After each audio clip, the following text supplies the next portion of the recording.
Hello guys, welcome back to the channel Professional Course. Today we'll be starting with the Companies Act 2013, quick revision for CA Foundation 2022. This video is also useful for CMA and CS Foundation students as well. So we'll begin with the Companies Act 2013. At very first we'll understand the uh, meaning and definition of the company. Basically the definition which is stated in section 2 clause 20 of the Companies Act 2013.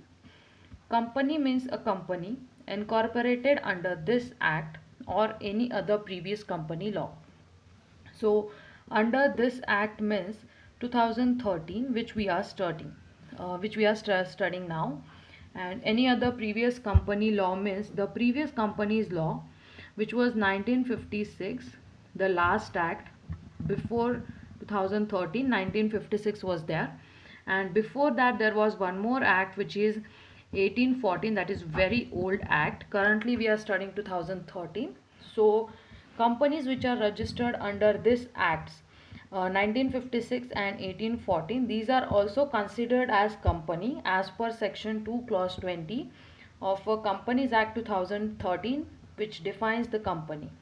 So we'll revise it once again. Company section 2 clause 20. Company means a company incorporated under this act or any other previous company law. Okay.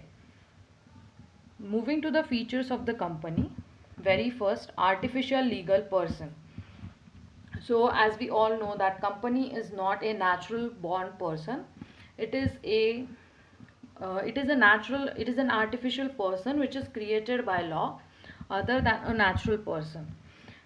So company can do everything except it cannot go to the jail, it cannot take oath, nor it can marry. Also it cannot practice any profession such as CA, CS or CMA or a law. Any practicing profession company cannot do.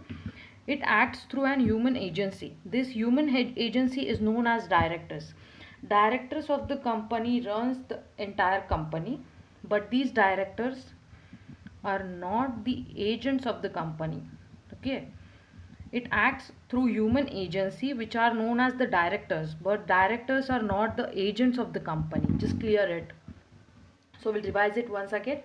Artificial legal person created by law other than a natural person, can do everything except it cannot go to jail, it cannot take oath, it cannot marry, also it cannot practice any profession. It acts through an human agency. They are known as the directors, but directors are not the agents of the company. Second point is the common seal. Let's just make it clear at very first. Common seal is optional. It is not mandatory for the company. Common seal is a signature of a company. As I said, it is optional, but now as it is optional, the second thing has made mandatory, which is it should be signed at least by two directors or by a single director and a company secretary.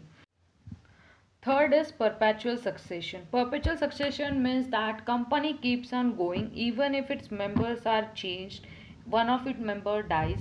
That doesn't affect the existence of the company. That is, it never liquidate because it has a separate legal entity. So we'll understand the fourth point, which is separate legal entity. Company has its own separate identity different from its members and the directors. That is, company has a legal personality which is different from its members and its directors.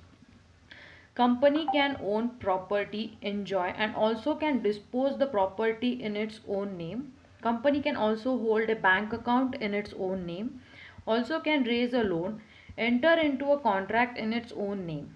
As company has a separate legal entity, it can do all these activities in its own name, which is completely different from its members and its directors. The most important point to remember is shareholders are not the joint and private owners of the company's property. That is, shareholders do not have any ownership in the company's property. Now we'll discuss the most landmark case under the point separate legal entity, which is Macquarie versus Northern Assurance Company Limited 1925. 1925 was the year for the case. We'll discuss out the facts. Macquarie was the holder of nearly all except one share of a timber company.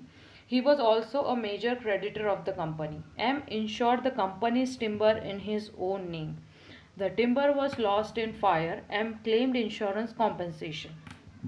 Till this point, there is the case facts given. So this is the Macquarie, who was the shareholder in a timber company. Who was the shareholder in timber company? He had all the shares except one. Also, he was the major creditor of the company.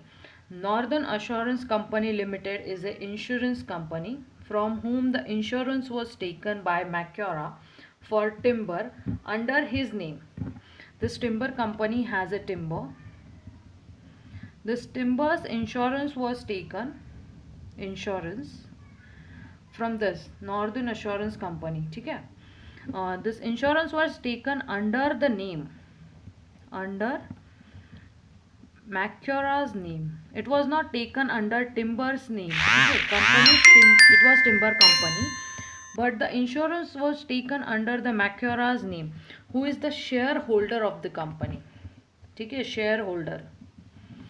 He is shareholder of the company. His shareholder. So what was the judgment given by the court is that the point which we studied just above, shareholders are not joint and private owners of the company's property. That is, even if the timber has insurance, but it was not on the company's name. This was under Macquarie's name. So Macquarie cannot claim or compensate any insurance from the company. So the decision which was given by the court was same. Insurance company was not liable to Macquarie because no shareholder has any right to any property owned by the company. This is the thing at the end, that is, shareholders are not joint and private owners of the company's property. So Macquarie cannot compensate any insurance from Northern Assurance Company Limited.